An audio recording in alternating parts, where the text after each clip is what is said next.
Wait எல்லாம் தூக்காது அப்படின்னு யாராவது இருக்கிறீங்களா? சாவர வரைக்கும் உங்க பிள்ளைய நீங்க தான் பார்க்க போறீங்க. நான் பல இடங்கள்ல சொல்றேன், இதை கொஞ்சம் வெயிட்டை தூக்க தான் விடுங்களேன். குழந்தைய ஒரு 1/2 கிலோ வெயிட்டு தான் தூக்கட்டுமே. இல்ல எங்க அம்மா தவிக்குது, இதோ நான் வாங்கிக்கிறேன்னு சொல்லிட்டு எந்த குழந்தையாவது வாங்கிக்கிற மாதிரி வளர்த்துருக்கிறீங்கன்னா நீங்க சாவர வரைக்கும் அந்த குழந்தை உங்களை பார்த்துக்கும். இது சைக்கலாஜிக்கலான உண்மை, பேர் உண்மை. இது எங்க அம்மா நகை எல்லாம் என் பேர்ல எழுதி வச்சிருச்சு. எல்லா நகையும் எனக்கு தான். உண்மைதான். அப்படி பார்த்தா உண்மையா எழுதி வச்சிருச்சு. 5 பேர் நாங்க. எங்க அம்மா அது காரணம் சொன்னாங்க.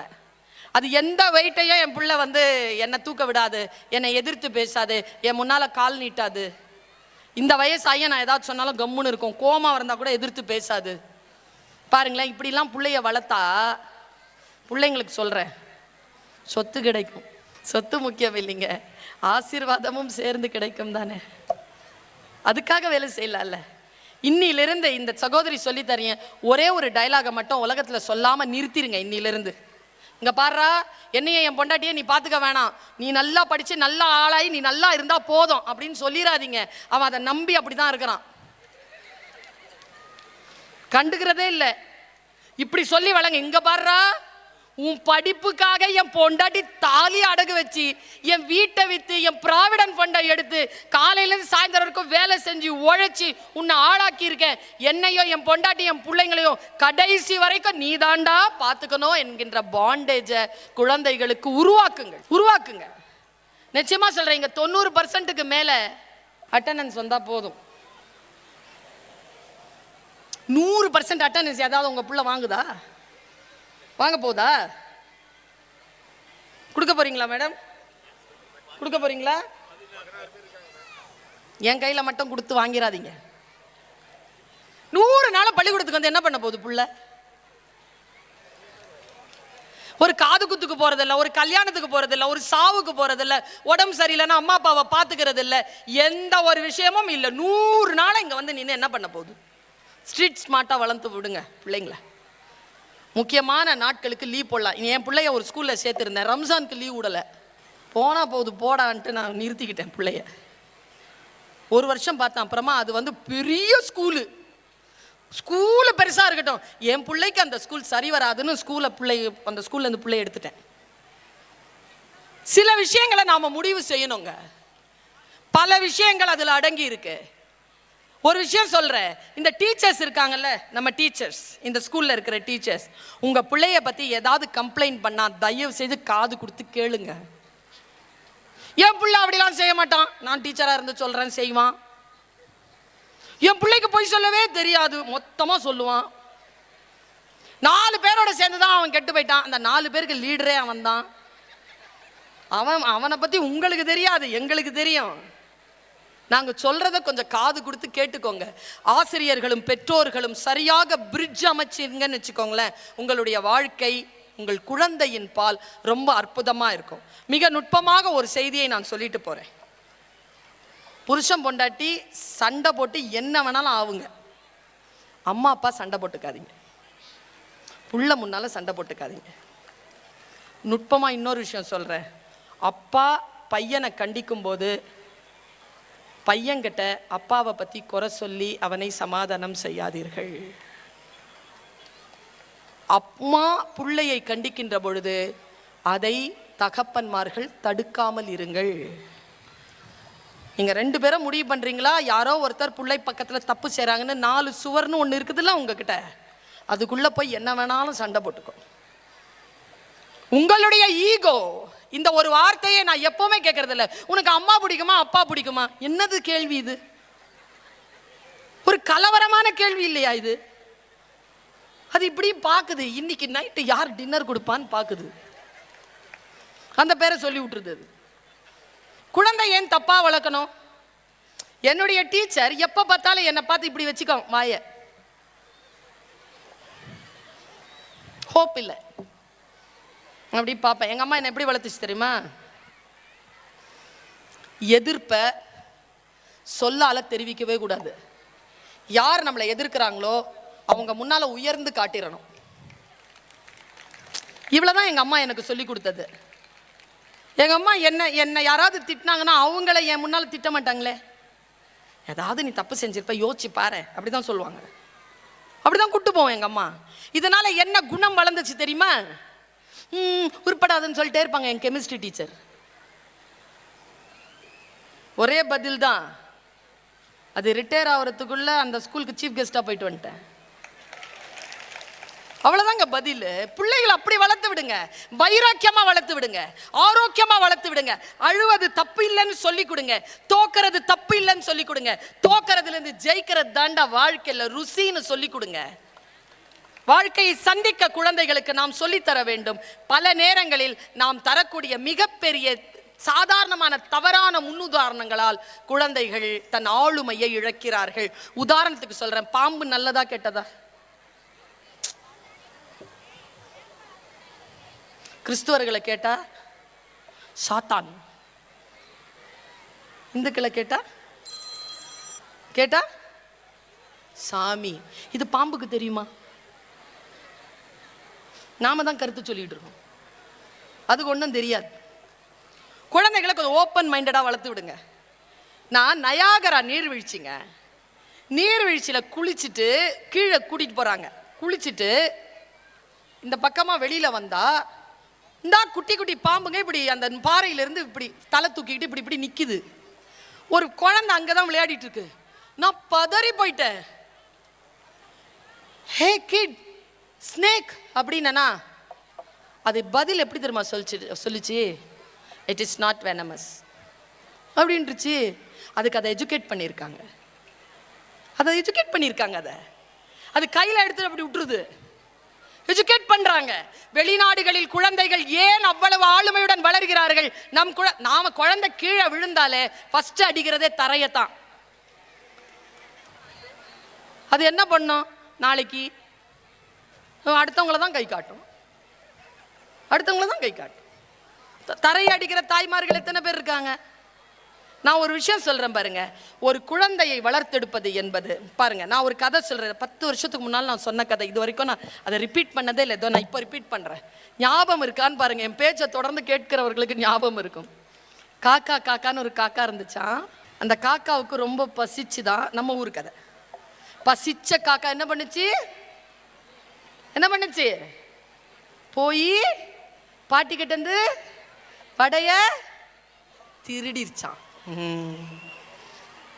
அப்புறமா என்னாச்சு? போய் மேல உட்காந்துச்சா, நரி வந்துச்சா, நீ அழகா இருக்கிறியேன்னு பொய் சொல்லுச்சான். அதேதான், பொய் சொல்லுச்சான். பொய் சொன்ன உடனே அப்புறமா காக்கா ஏமாந்துருச்சான், நரி ஏமாத்துருச்சு. பாருங்களேன், பசி, திருட்டு, பொய், ஏமாத்துறது, ஏமாந்து போறது, இதுக்கு பேர் நீதி கதை. சொல்றோமா இல்லையா? 1000 நீதியை நீ வச்சுக்க. சீனா நாட்டில் எப்படி சொல்லி தராங்கன்னு சொல்லவா? காக்கான்னு காக்கா இருந்துச்சான். அந்த காக்காவுக்கு பசிச்சுதான். பசிச்ச காக்கா ஒரு பாட்டி கிட்ட போய் நின்னுச்சான். அந்த பாட்டி அப்பதான் வடையை சுட்டுட்டு இருந்தாலாம். இது போய் கேட்டுச்சான், ஏய் பாட்டி, எனக்கு பசிக்குது, ஒரு வடை கொடு. நேர்மை. பாட்டி சொல்லிச்சா, இரு காக்கா, ஈர சுள்ளிகளை வச்சுட்டு இன்னும் வடை சுட முடியல, வடை சுட்டுட்டு தரேன். ஹை, தன்னை ஹெல்ப் பண்றேன்னு சொன்னேன். அந்த பாட்டிக்கு தான் ஹெல்ப் பண்ணலாமேன்னு சொல்லிட்டு காய்ந்த சுள்ளிகளை கொண்டு வந்து போட்டுச்சான் காக்க. அது அப்படியே வடை சுடுறா, உழைப்பு. வடை சுட்ட ஜோர்ல காக்காயை மறந்துட்டா பாட்டி. முதலாளித்துவம், சீன நாடு, கம்யூனிச நாடு, மறந்துட்டா பாட்டி. நான் வேற சிவப்பு சொக்காயில வந்திருக்கிறேன். மறந்துட்டா பாட்டி. உடனே காக்கா கேக்குதுங்க கேள்வி. சீன நாட்டில் இதாங்க கதை. நம்ம ஊர்ல கதை இருக்கலாம், சிலபஸ்லயே வச்சிருக்கான். இதை எனக்கு சொன்னது சிங்கப்பூர்ல இருந்து முஸ்தபா அப்படிங்கிற ஒரு டீச்சர். சீன பள்ளிக்கூடத்தில் அவர் வேலை செய்யறார். அமெரிக்காவில் நடந்த ஒரு வட்டமேஜை மீட்டிங்ல என்னுடைய டேபிள்ல உட்கார்ந்திருந்த முஸ்தபா சொன்னது. எங்க ஊர்ல இப்படிதான் சொல்றோம் கதையை. முதலாளித்துவம் மறந்துட்டா பாட்டி. உடனே அந்த காக்கா கேட்டுச்சான், ஏய் கிழவி, முதல்ல நான் கேட்டது பிச்சை, இப்போ நான் உழைப்புக்கு கூலி கொடு அப்படின்னு கேட்டுச்சான். கூலியை வாங்கிட்டு பறந்துச்சான் காக்க. எல்லா நாட்டிலையும் தொழிலாளர்களை ஏமாத்துறவங்க இருக்கத்தானே செய்யறாங்க. அங்கேயே ஒரு நரி வந்துச்சான். எல்லாம் சீன காக்கா, சீன நரி. அங்க போய் உக்காந்துக்கிட்டு அது இப்படி பார்த்து சொல்லிச்சான், ஏய் காக்கா, நீ அழகா இருக்கிறிய, நல்லா பாடுவியன்னு. அந்த பாராட்டுல ஒரு வினாடி மயங்குச்சாங்க காக்கா. சின்ன குழந்தைக்கு சொல்லி தராங்க அதை. கான்னு கத்துச்சான். பாட்டு பாடுறேன்ட்டு வாயிலேருந்து வடை கீழே விழுந்துருச்சு. வடையை எடுத்துட்டு அது போறதுக்குள்ள காக்காவுக்கு மனசுல தைரியம் வந்துருச்சு. அடே, யான் உழைத்த உழைப்பை இன்னொருவன் திருடுவதான்னு உடனே அது காக்கான்னு கத்துன உடனே 1000 காக்கைகள் கூடின. 1000 காக்கைகள் கூடியது யூனியன். கூடின உடனே முடிக்கிறான் பாருங்க கதையை அவன். அந்த காட்டில் அந்த ஒரு காக்கைக்கு தான் இழந்த உழைப்பின் கூலி மட்டும் மறுபடியும் கிடைத்து விடவில்லை. ஒரு தொழிலாளியை ஏமாற்ற துடித்த அந்த நரி 1000 காக்கைகளுக்கு உணவானது என்று சொல்லி அவர்கள் கதையை முடிக்கிறார்கள். ஒரு சீன குழந்தை கிட்ட போய் காட்டுங்களேன் இது என்னன்னு. ஒரு கேலண்டர்ல யானை படம் இருக்கட்டும், என்னன்னு காட்டினீங்கன்னா குழந்தை என்ன சொல்லும்? நம்ம குழந்தை இந்த படம் காட்டினா என்னங்க சொல்லும்? என்ன சொல்லும்? யானைன்னு சொல்லுமா இல்லையா? சொல்லுமா? சொல்லும். ஆனால் சீன குழந்தை இது யானையின் படம் அப்படின்னு சொல்லும். யானைக்கும் யானையின் படத்திற்கும் வித்தியாசம் நம் குழந்தைக்கு தெரிந்து விட்டால் அது அலர்ட்டாக வளருதுன்னு அர்த்தம். நாம் அப்படி வளர்க்குறது இல்லையே. ஒரு சின்ன பாப்பாங்க ஃபோனை எடுத்து காதில் வச்சுக்கிட்டு, யாருடைய ஃபோனோ அது பார்த்துக்கலாம், ஒன்றும் பிரச்சனை இல்லை, அது பார்த்துக்கலாம். அதானே அது 3.5 வயசுங்க. யார் பேசுறது பேசுது? அது எதற்காக அது அப்படி பேசுது? நான் பல நேரங்களில் சொல்லியிருக்கேன். எங்கள் காலேஜுக்கு பக்கத்துலேயே ஸ்கூலு. அந்த ஸ்கூலில் ஒரு அம்மா ஒரு குழந்தைய லேட் ஆயிடுச்சுன்னு தரன்னு இழுத்துட்டு போகுது. லேட் அந்த குழந்தை பண்ணல, இந்த அம்மா பண்ணிச்சு இருக்குது. இழுத்துட்டே போகும்போதே அது ஃபோனில் பேசுது. இப்படி இந்த பிள்ளை கையை இப்படி கொடுத்துக்கிட்டே இப்படியே போகுது. நான் பார்க்குறேன். அது கழுத்தில் இருக்கிற இது இருக்குல்ல, கார்டு, அடையாள கார்டு, அதை எடுத்து காதில் வச்சுக்கிட்டே போகுது. அப்போ தான் நினச்சேன் நான், நம்ம எங்கோ தப்பு செய்கிறோம், எங்கோ தவறு செய்கிறோம். நம்முடைய குழந்தைகளிடத்தில் நாம் எதிர்பார்க்கக்கூடிய ஏதோ ஒரு விஷயம் நம்மில் குறைபாடாக இருக்கிறது. பிரான்ஸ் போயிருந்தேங்க. நெப்போலியன் ஒருத்தங்க, அவனுக்கு நீச்சல் தெரியாது. நீச்சல் தெரியாது அவன்கிட்ட கேட்டிருக்காங்க, நீ ஏன் நீச்சல் கற்றுக்க மாட்டியா? அவன் சொல்றான், நான் சுறாக்கள் இல்லாத ஆழ்கடலில் நீச்சல் பழகுவதில்லை. சனியனுக்கு நீச்சலே தெரியாது. அது எங்க போய் நீந்துமா? நீச்சல் கத்துக்குமா? கடல்ல இல்ல, ஆழ்கடல்ல சொரா இருந்தா தான் நீச்சலே கத்துக்குவானா. அதனால தான் அவன் மாவீரன் நெப்போலியன். ஆனா அவன் கத்துக்கவே இல்லை. அது தெரியுமா உங்களுக்கு? நீச்சல் தெரியாது அவனுக்கு. நான் இங்க வியந்து அவனை பார்க்குறேங்க. நான் அவனை ஒரு சிலபஸா சொல்றேன், நான் சொன்னதில்லை. ஒரு நாள் நான் பாரிஸ் மாநகரத்துக்கு கம்பன் கழகத்துக்கு போறேன். கூட்டிட்டு போனாங்க. இப்படி இருக்கு படிக்கட்டு, ஏறி போனா கீழே அப்படியே ஒரு ரவுண்டா இருக்கு. அதுல ஒரு பியானோ மாதிரி வச்சிருக்கு. அவனுடைய சாம்பல பியானோ மாதிரி வச்சிருக்கு. இதுதான் எங்க நெப்போலியனுடைய டூம், பார்த்துக்கோங்க அப்படின்னு கீழே எட்டி பார்த்தோம். அப்புறம் அந்த பக்கமா போய் கீழே இறக்கி போனா கீழே இருக்குது. அப்படியே வெளியில கூட்டு வந்தாங்க. என் கார் நிக்குது. நான் சொன்னேன், ஏன் இவ்வளோ படிக்கட்டி ஏற வச்சு அப்புறமா கீழே வந்து கூட்டிட்டு வந்தா? இந்த பக்கமே கேட் இருக்கல, போலாம்ல. நான் சொன்னா பாருங்க பதில், நீங்கள் முதலாக எங்கள் பேரரசன் நெப்போலியனை பார்க்க வருகிறீர்கள். சமதளத்தில் உங்களை பார்ப்பதற்கு எங்கள் அரசு அனுமதிக்காது. நீங்கள் மேலிருந்து கீழே தலை தாழ்த்தி தான் அவனை பார்க்க வேண்டும். அதனால் தான் அப்படி ஒரு ஏற்பாடு. பார்க்கும்போது தலை வணங்கி பார்க்குற மாதிரி ஏற்பாடு பண்ணி வச்சிருக்காங்க. அவன் இறந்தது எங்கேயோ, அவனுடைய அஸ்தியை கொண்டு வந்து சீன் நதி கரையில் வைத்திருக்கிறார்கள். அவன் எப்படி செத்தான் தெரியுமா? அவன் பகைவர்களால் தோல்வியடைய வைத்துதான் சாகடிக்கப்பட்டான். அவன் பகைவர்களால் தான் கொல்லப்பட்டான். ஆனால் அதற்கு முன்னால் வரலாறு எழுதுகின்றவர்கள் எழுதுகிறார்கள், அவன் குதிரை ஓட்டிக்கிட்டே வரும்போது முன்னால் ஒரு டனல் வந்திருக்குங்க. அந்த டனல்ல 18 அடி தண்ணி இருக்குங்க அகலத்துல. இவன் குதிரை ஓடிக்கிட்டே வந்திருக்கான். இவனுக்கு நீச்சல் தெரியாது. அவன் முடிவு பண்ணிட்டாங்க, செத்தாலும் பகைவர்கள் கையால் வீர மரணம் அடைவேனே தவிர எனக்கு தெரியாது என்கின்ற காரணத்தினால், நீச்சல் தெரியாது என்ற காரணத்தினால் தண்ணீரில் சாக மாட்டேன்னு முடிவு செஞ்சானாங்க. அவன் அந்த குதிரையில போயிட்டு இருந்தவன் அப்படியே போறான். அவனுடைய பகைவர்கள் எழுதி வைத்திருக்கிறார்கள். போனவன் என்ன பண்ணிருக்கான், அந்த குதிரை 12 அடி தாங்க தாண்டி இருக்கு. அதுக்கு மேல அதனால தாண்ட முடியல. குதிரையை விட்டுட்டு அவன் 6 அடி தாண்டிட்டான். நிலத்தில் தான் அவன் விழுந்தான். நிலத்தில் பகைவர்களால் கொல்லப்பட்டான். சாகின்ற பொழுதும் கூட தன் பலவீனத்தால் சாகாதவன் நெப்போலியன். தனக்கு எது தெரியாதோ அதில் தான் செத்துவிடக் கூடாது என்பதற்காக, தன் பலவீனத்தால் நான் சாகக்கூடாது என்பதாக நின்றான் நெப்போலியன். நான் ஒரு விஷயம் சொல்றேன், இது 20க்கு தான் பயன்படுத்த தெரியலையா, 15க்கு தான் பயன்படுத்த தெரியலையா, 30க்கு தெரியுதா, 40க்கு, 45, 50க்கு தெரியுதா? 55க்கு தெரியுதா சார் இதை எப்படி பயன்படுத்துறதுன்னு? எல்லா அயோக்கியத்தனம் செய்யறவங்க எல்லாம் 60 வயசுக்கு மேல இருக்கிறவங்களா இருக்கிறாங்க. இதுல ஏதோ வயதிற்குரிய பிரச்சனை இல்லை, இது எல்லோருக்கும் பலவீனம் இருக்கிறது. ஒன்றே ஒன்றுதான் இந்த சகோதரியின் மூலமாக இன்றைக்கு நான் சொல்ல விளைகின்ற செய்தி. பலவீனங்கள் நம்மை வந்து தாக்குகின்ற பொழுது அந்த பலவீனங்களை நம்முடைய உள் ஆற்றலால் நாம் எதிர்கொள்ள வேண்டும். ஒரே ஒரு விஷயத்தை மட்டும் சொல்லுங்க, எந்த போதையாக இருந்தாலும், அது மருந்தாக இருந்தாலும், குடியாக இருந்தாலும், பெண்ணாக இருந்தாலும், ஆணாக இருந்தாலும், பணமாக இருந்தாலும், எந்த சுயநல போதையாக இருந்தாலும், அந்த பலவீனம் உங்களை அழிக்காமல் இருப்பதற்கான அறம் சார்ந்த ஒரு சக்தியை உள்ளிருந்து எழுப்ப வைத்து அதை, அந்த பலவீனத்தை கண்காணிக்கும்படி கையில் வைத்துக் கொள்ளுங்கள். மூன்றாவது ஆள் வந்து அதை செய்ய மாட்டான். ஏனென்றால் நாம் வெறும் ஆணும் பெண்ணுமாக இல்லை, நாம் தாயும் தந்தையுமாக இருக்கிறோம்.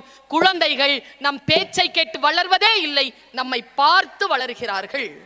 நான் இப்படியே எப்பிக்கு வரேன். ராவண அவன் பலவீனம் காமம். இந்த பெரிய ஆள் அப்படியே அங்க செத்து போவான். வான் நகும் மண்ணும் எல்லாம் நகும் மற்றும் நெடுவயிரத்தோளான் தான் நகும் பகுவர் நகைவர் என்று அதற்கு நான் வேல்விழி மெல்லிதழ் ஜானகி வந்த மிதிலை வந்த ஜானகி நகுவள் என்றே நாணத்தால் சாம்பினான். தோத்து நின்னவன் இந்த உலகமெல்லாம் சிரிக்குமேங்கிறதுனால வெக்கப்படலையா, ஜானகி சிரிச்சிருவாளேன்னு வெக்கப்பட்டான்னு எழுதுனான் கம்பன். அவன் இறந்த இடம் அது. தன் பலவீனத்தால் எந்த ஒரு பெண்ணை பார்த்தாலும் அப்படி நிப்பானாங்க. அவன் எவ்வளவு பேரழகி இருந்தாலும் நிப்பானா. சீதகட்ட மட்டும் போய் காலில் விழுந்து, தோற்பித்தீர் மதிக்கு மேனி சுடுவித்தீர், தென்றல் தூர ஆர்ப்பித்தீர், இன்னும் என்ன செய்வித்தீர், தீர் தீர் அம்மா என்று அவனை கெஞ்சி இருக்கிறான். ராவணன் விழுந்த இடம் அது.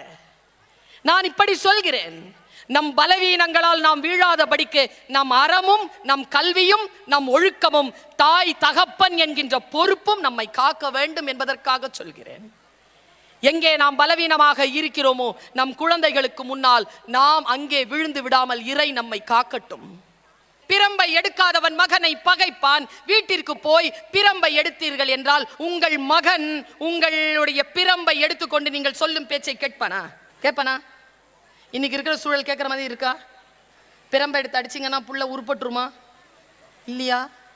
கேட்குற தொனியில பயங்கரமா இருந்ததுனால இல்லைன்னு பதில் சொல்லக்கூடாது. என்ன சத்தியமோ அதை சொல்லணும். நான் ஒன்று சொல்லட்டுமா? சில பேருக்கு பிரம்பு வேலை செய்யும், பல பேருக்கு பிரம்பு வேலை செய்யாது. எந்த தகப்பன் கையில் எடுத்தால் பிரம்பு வேலை செய்யும் தெரியுமா? நீங்க சொல்றது உங்க பையன் கேட்பான் தெரியுமா? என் தகப்பன் பொய் சொல்லாதவன், என் தகப்பன் என் அம்மாவை தவிர வேறு எந்த பெண்ணோடும் இச்சித்து மெசேஜ் அனுப்பி கொண்டு இல்லாதவன், என் தகப்பன் யாரிடத்திலும் கடன் வாங்காதவன், என் தகப்பன் திருட மாட்டான், என் தகப்பன் அறம் சார்ந்தவனாக இருக்கிறான் என்கின்ற நம்பிக்கையை உங்கள் பிள்ளைக்கு உங்கள் வாழ்க்கையின் மூலமாக நீங்கள் தெளிவுபடுத்தி இருந்தால், உங்கள் கையில் நீங்கள் பிரம்பு எடுத்தால் அந்த பிரம்பு வேலை செய்யும். இல்லை என்றால் அந்த பிரம்பு வேலை செய்யாது. நீ மட்டும் ஒழுங்கான்னு கேட்டு போயிருவாங்க. பெற்றோர்களுக்கு இது ஒரு மிகப்பெரிய கடமை. நான் ஏன் சொல்லுகிறேன் என்றால், என் தாய் தகப்பன் தவறே செய்யவில்லையா? செய்திருக்கலாம், ஆனால் என் முன்னால் அவர்கள் செய்ததில்லை. நான் அறிய அவர்கள் செய்ததில்லை. என் கவனத்திற்கு வருகின்ற அளவிற்கு அவர்கள் குற்றவாளியாக நின்றதில்லை. அதனால் என் தகப்பன் பிரம்பெடுத்தால் அது வேலை செய்தது. நம்மில் பல பேருக்கு வாழ்க்கை பற்றிய சில விளக்கங்கள் தெரியாமல் போகின்ற காரணத்தினால் நாம் பல நேரங்களில் தடுமாறி கொண்டிருக்கிறோம் என்று நான் சொன்னால் அது பெரிய வார்த்தையாக இராது என்பது என் நம்பிக்கை. நான் இப்படி சொல்றேங்க, கவர்மெண்ட் ஒரு காலத்துல டீச்சருங்க கையில கொடுத்து வச்சிருந்தது அந்த பிரம்பை. இப்ப நம்ம கிட்ட இருந்து பிடுங்கிட்டாங்களா? அது இப்ப போலீஸ்காரங்கிட்ட இருக்கு. ஒழுங்கு மரியாதையா அந்த பிரம்பு பெற்றோர்கள் கிட்டையும் டீச்சர்கிட்டையும் வந்துருச்சுன்னா போலீஸ்காரங்கிட்ட போவாது. இங்கே திருத்திடுவோம்ல, இங்கே சரி பண்ணிடுவோம்ல. செய்யறதில்லை. நாம உடம்புல இம்யூனிட்டி பவர் வளரணும்னா நாம் நம் குழந்தைகளை எப்படி வளர்க்கணும்? நான் ஒரு சரித்திரத்தை சொல்லுகிறேன். இன்றிலிருந்து 10 வருஷத்திற்கு முன்னால சென்னையில ஒரு ஸ்கூல்ல நான் பேச போறேங்க. இன்னைக்கு டிஜிபியா இருக்கக்கூடிய சைலேந்திர பாபு ஐஏஎஸ் அவர்கள் அந்த மீட்டிங்க்கு வராரு. அவர் வந்து அன்னைக்கு கெஸ்ட் ஆஃப் ஆனர். நான் ஒரு ஸ்பீக்கர். நான் பேசிட்டு உட்காந்துட்டேன். அவர் ஒரு 30 நிமிஷம் பேசினாரு. அதில் அவர் பேசின 8 நிமிஷம் பேச்சு என் சாவு வரைக்கும் எனக்கு மறக்காது. அந்த நாகர்கோயில் தமிழ்ல அப்படி பேசினார் அவர். அட்ராக்டிவாலாம் பேசல, மேட்டர் ரொம்ப அட்ராக்டிவ். நமக்கு தான் அட்ராக்டிவா பேசுறவங்கள தானே கவனிச்சு பழக்கமாயிடுச்சு இப்போல்லாம். எவ்வளோ மேட்டர் அட்ராக்டிவா இருந்தாலும் ஆள் அட்ராக்டிவா பேசுதா? அப்போதான் உள்வாங்கிறதுக்கான பயிற்சி நமக்கு. இந்த மாயையிலிருந்து கொஞ்சம் வெளியில் வாருங்கள். அட்ராக்டிவாவே பேச மாட்டார் நம்ம கார்த்திகேயன் சார்லாம், ஆனா மேட்டர் அவ்வளோ இருக்கும். வாங்கி வச்சுக்கங்க. நமக்கு மனிதர்கள் முக்கியம் இல்லை, கருத்து தான் முக்கியம் என்கின்ற நிலைக்கு தமிழ் மக்கள் வர வேண்டும் என்பதற்காகத்தான் நான் பேசிக் கொண்டிருக்கிறேன். பாருங்க, அவர் பேசுறார். அவர் 10 வயசுல இருக்கும் பொழுது அவங்க அப்பா வந்து ஆணில கொண்டு வந்து ராத்திரி ஒரு சட்டையை மாற்றார். அதுல பாக்கெட்ல ஒரு 5 ரூபா வச்சிருக்கிறார். காலையில எழுந்து பார்க்கிறார், 5 ரூபாவை காணோம்ன உடனே பசங்கிட்ட கேட்கிறார், வைஃப் கிட்ட எல்லாம் கேட்கிறார், அப்பா யாரை எடுக்கலன்னு சொல்லிட்டாங்க. இது கடந்து போயிடுச்சு. 10, 12, 15 வருஷத்துக்கு அப்புறமா இவர் போலீஸ்காரரா ஆயிட்டாரு. ஃபுல் யூனிஃபார்ம் போட்டுட்டு அவங்க அம்மாட்ட சேலரி எடுத்துட்டு வந்து கொடுக்கும்போது ஒரு கன்ஃபெக்ஷன் ஒன்று பண்ணியிருக்காரு. அம்மா என்னப்பா உங்ககிட்ட ஒரு சத்தியத்தை சொல்லணும்மா, சொல்லுப்பா. இன்னிலிருந்து இந்த வருஷத்துக்கு முன்னால, ஆமாப்பா நல்லா கவனமாக கேளுங்க, ஆமாப்பா அப்பா சட்டையில் இந்த 5 ரூபா காணோன்னு சொல்லி அப்பா தேடினார்லம்மா, ஆமாப்பா அதை நான் தாம்மா எடுத்தேன். அம்மா பதில், எனக்கு தெரியும்ப்பா. அவர் கலங்கி போய் சொல்றாருங்க, எப்படிம்மா நான் எடுத்ததை பாத்தியா? அவங்க சொன்னாங்க, இல்லப்பா நான் பார்க்கல. அப்ப எப்படிமா உங்களுக்கு தெரியும்? நீ சொன்னதை நான் நம்பலப்பா. 4 குழந்தை 5 குழந்தை பெற்ற தாய் ஒரு குழந்தை உண்மை பேசுகிறதா பொய் பேசுகிறதா என்று கண்டு கொண்டாள். இது இல்ல நான் சொல்ல வர செய்தி. அதிலிருந்து அந்த குழந்தையை அவள் கண்காணிக்க தொடங்கினாள், மிகச்சிறப்பாக வளர்த்தெடுத்தாள். எப்படி வளர்த்தா தெரியுமா? 10-15 வருஷத்துல உலகத்துல எவன் திருட்டு வேலை செஞ்சாலும் நேரா காவல்துறையில கொண்டு வந்து நிறுத்தி நீதிமன்றத்துக்கு கூட்டிட்டு போற காவல்துறை பணியாளராக தன்னுடைய மகனை வளர்த்தெடுத்தாள். பாருங்க, அதுக்கு பேர் தான் தாய்மை, அதற்கு பேர் தான் பெற்றோரியம். நம் குழந்தைகளை நாம் கவனிக்கிறோமா? மிகச் சரியாக அந்த குழந்தைகளை நாம் வழிபடுத்துகிறோமா? நோய்வாய்ப்பட்டிருக்கிறாய் என்று கவலைப்படாதே, இதோ இது கடந்து போகும், தனிதரும் உடன் வரும். செத்து போறது ஒன்றும் புதுசு கிடையாது இந்த உலகத்துக்கு, புரிஞ்சுக்கோ. அதனால வாழ்க்கை ரொம்ப இனிமையானதுலாம் நினைச்சுக்கப்படாத. சரி, அதுக்கு ஐயோ இவ்வளோ கஷ்டமா இருக்கேன்னு நினைச்சிக்காத. அப்புறம் எப்படியா வாழறது? அவன் சொல்றான் பாருங்க, மின்னல் வெட்டுதான், மழை துளி படுதான். மழை துளி வந்து ஒரு கல்லுல பொருதுதான். எல்லாம் யாது முறை யாவரும் கீழில் இருக்கிற செய்யுள் பாட்டு. துளி மின்னல் வெட்டி ஒரு துளி மேகத்தில் இருந்து வந்து விழுந்து அது பாறையில் பட்டு தெரித்து அருவியாக கீழே விழுந்து அந்த அருவி போய் ஆறா ஓடுதான். அப்படித்தானா நம்முடைய வாழ்க்கை எல்லாம்? அவ்வளவு கலவரமா நம்முடைய வாழ்க்கை. மின்னல் இருந்து மழை துளி வந்து கல்லுல பொறுது அருவியா விழுந்து ஆறா ஓடுமா? நீ என்ன பண்ணு தெரியுமா? உன் வாழ்க்கை இப்படிலாம் உன்னை அல்ல கழிச்சா, ஆத்துல ஒரு படகு விட்டா படகு எப்படி போகுமோ அப்படி முறையோடு உன் வாழ்க்கையை வாழ்ந்து கழிந்து விடு என் தமிழா என்று கேட்கிறான் கணியன் பூங்குன்றன். கடைசியா சொல்றான். அதனால நான் தெளிஞ்சு ஒரு விஷயத்த சொல்றேன், யாரையும் பார்த்து இப்படி வியக்காத. யாரையும், பெரியோரை வியத்தலும் இளமே, சிறியோரை இகழ்தல் அதனினும் இளமே என்று முடிக்கிறான். இவ்வளவுதான் என் தமிழ் உறவுகளை மனதில் வைத்துக் கொள்ளுங்கள். யாரை பார்த்து நீங்கள் வணக்கம் சொன்னாலும் என்ன சொல்கிறீர்கள் தெரியுமா? உங்களிடம் இருந்து நான் ஏதோ ஒன்றை கற்றுக்கொள்வதற்காக வந்திருக்கிறேன், கற்றுக்கொண்டிருக்கிறேன் என்கின்ற ஒரு அசைவுக்கு பெயர்தான் வணக்கம்.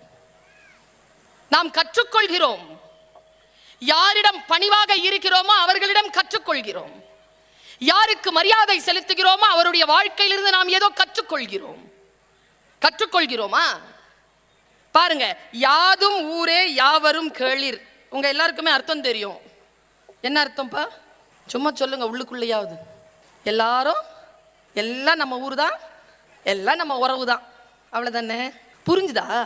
அது புரியுதா? ஒரு விஷயம் புரியலையே. ஒரு குழந்தை எனக்கு பூச்செண்டு கொண்டு வந்துச்சு தெரியுமா? அது அவ்வளோ ட்ரெஸ் பண்ணிட்டு இருக்கிறதுக்கு ஒரே காரணமே எனக்கு அது பூச்செண்டு கொடுக்கறதுக்காக தான் வந்துச்சு. கிரீடெல்லாம் போட்டு வந்துச்சு பார்த்தீங்களா? அது கையில இருந்து அந்த பூச்செண்டை யாரோ ஒருத்தர் பிடுங்கிட்டாங்க. நீங்க முடிஞ்சா இந்த வீடியோல ரெக்கார்ட் ஆயிருக்கு அந்த குழந்தை முகத்தை பாருங்களேன். அந்த குழந்தையின் தவிப்பை விட முக்கியமானது இல்லை நான் எந்த பெரிய மனிதர்கிட்ட இருந்தும் ரிசீவ் பண்ற அந்த பூச்செண்டு. அந்த குழந்தை தான் எனக்கு அந்த பூச்செண்டை கொடுக்க வேண்டும். உலகம் அழகானது என் மக்களே, உலகம் அபூர்வமானது, வாழ்க்கை மிக மிக அழகானது. நாம் தான் அதன் எல்லையை சிறிதாக்கி கொள்கிறோம். மழை பெய்து பாருங்களேன், நம்ம வீட்டில் ஒழுகுற தண்ணியை தானே பிடிச்சிட்டு இருக்கோம். கொஞ்சம் வெளியில போய் பாருங்களேன், கடலும் கிணறும் ஆறும் அதே மழை நீரால் தான் நிரம்பிக் கொண்டிருக்கின்றன. பாத்திரத்தை பெரிதாக வைத்துக்கொள் என்கிறான் கனியன் பூங்குன்றன், யாதும் ஊரே யாவரும் கேளிர். இவ்வளவுதான் பாயிண்ட். நாம வசதியா என்ன பண்றோம்னா சில விஷயங்களை மறந்துடுறோம். அப்படி மறந்து போற விஷயம் மனப்பாடம் ஆறுது இல்லை. ஆங்கிலத்தில் சொல்வார்கள், life is so simple and beautiful, but to understand the simplicity is not easy. இந்த எளிமைத்தன்மை புரிந்து கொள்வது என்பது மிக மிக சிரமமான காரியம். வாழ்க்கை மிக மிக எளிமையானதுதான். நான் ஒரு விஷயத்தை சொல்றேன் உங்களுக்கு. நாம் எல்லோரும் பெற்றோர்கள் தானே, அப்படித்தானே? பெற்றோர் தானே. எதை பெற்றோம்? தந்தோர் தானே. குழந்தைகளை இந்த பள்ளிக்கூடத்திற்கு தந்தோம், குடும்பத்திற்கு வாரிசாக தந்தோம் தான், தந்தோர் தானே. நாம என்ன பெற்றோம்? அப்படி யாரேனும் நினைத்திருந்தால் இன்றிலிருந்து மாறிக்கொள்ளுங்கள். தமிழ் நம்மை தந்தோர் என்று சொல்ல இல்லை, பெற்றோர் என்று சொல்கிறது. ஏன் என்றால் இயற்கையின் பெருங்கருணையாலும் இறைவனின் பேராற்றலாலும் குழந்தை என்கின்ற வரத்தை பெற்றவர்கள் நாம். அதனால் நமக்கு பெற்றோர் என்று பெயர். பெற்றோம் இல்லை, அது ஒரு பயாலஜிக்கல் ஃபேக்டர் தான்.